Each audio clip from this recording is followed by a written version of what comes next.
Melihat nenek tercinta ditembak mati, sang cucu langsung memikirkan 100 cara untuk membunuh pelaku. Namun, yang tidak pernah dia duga adalah setelah polisi melakukan pemeriksaan sederhana di tempat kejadian, mereka dengan konyol menyimpulkan bahwa neneknya bunuh diri. Yang lebih mengerikan lagi, sebelum keluarga nenek sempat membantah, wali kota yang berkuasa di daerah itu dengan cepat memanggil hampir 100 polisi bersenjata lengkap, berusaha membungkam semua orang Luo dengan kekerasan. Dan ini langsung membakar amarah di hati sang cucu. Setelah dia berhasil melarikan diri dari pengepungan wali kota, dia diam-diam bersumpah dalam hati bahwa dia akan membuat semua pembunuh membayar dengan harga yang paling menyakitkan. Meskipun mereka memiliki wali kota sebagai pendukung kuat, Sayang tetap tidak gentar. Dia bersembunyi di jalan keluar dari hutan, bersiap untuk menangkap semua pembunuh neneknya. Namun, ini juga berarti bahwa jika Sayang yang bertekad balas dendam gagal dalam pembunuhan, konsekuensinya akan jauh lebih parah dari yang dibayangkan semua orang.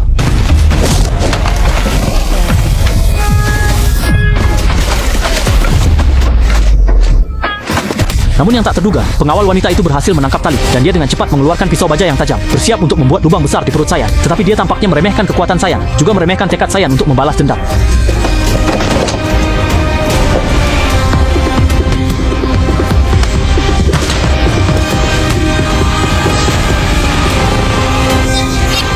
Namun belum sempat Sayan bernapas lega, pengawal pria yang selamat dari maut datang dengan marah, siap untuk bertarung hidup mati dengan Sayan. Tapi yang tidak diduga oleh pengawal adalah Sayan yang cerdas tidak melakukan konfrontasi langsung dengannya, karena dia sangat tahu bahwa hasil dari konfrontasi langsung hanya akan berujung pada jalan buntu.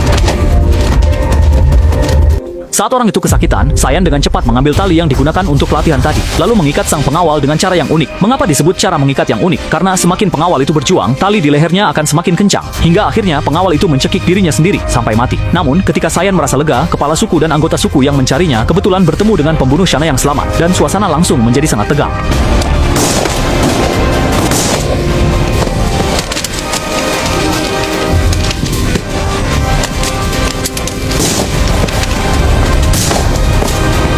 Ketika Sayang tiba, kepala suku sudah menjadi mayat yang masih hangat, dan ini seketika membuat Sayang marah besar. Dia bertekad untuk membuat semua pembunuh membayar dengan cara yang paling menyakitkan. Namun, saat Sayang bersiap untuk bertindak, dia kebetulan bertemu dengan beberapa polisi yang lewat. Tanpa ragu sedikit pun, Sayang langsung menjatuhkan mereka ke tanah, bersiap untuk merampas motor polisi agar bisa mengejar pembunuh yang menembak mati anggota sukunya. Melihat pengawal wanita bersenjata datang menyerang, Sayan akhirnya menyadari keseriusan situasi ini. Yang lebih mematikan adalah, pengawal itu juga sudah menyalakan motor polisi. Dalam waktu 2 menit, hutan lebat langsung berubah menjadi arena balapan. Tetapi Sayan lebih mengenal seluruh hutan, jadi dia menemukan posisi yang tepat, lalu segera menunduk. Melihat kepala si pengawal hancur berantakan, Sayan akhirnya merasa lega. Tetapi tidak disangka pembunuh terakhir datang mendengar suara itu. Dan alasan orang ini ingin membunuh mereka semua hanyalah karena nenek mereka dulu mencegah mereka mengambil tanah secara paksa.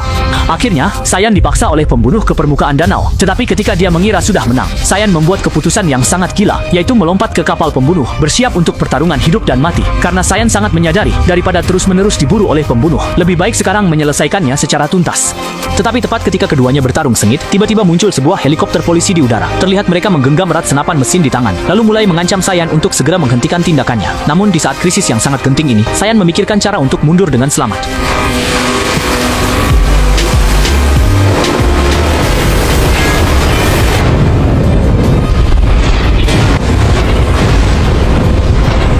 Namun yang mengejutkan, Sayan yang selamat justru sengaja memotong rambut kesayangannya, lalu menghentikan sebuah truk yang lewat di pinggir jalan. Dia menggunakan cara paling tragis untuk merebut kembali kebebasannya, tetapi selamanya kehilangan keluarga yang paling menyayanginya. Jadi hanya dengan meninggalkan tempat yang membuatnya putus asa ini, semua cinta dan benci bisa hilang tertiup angin.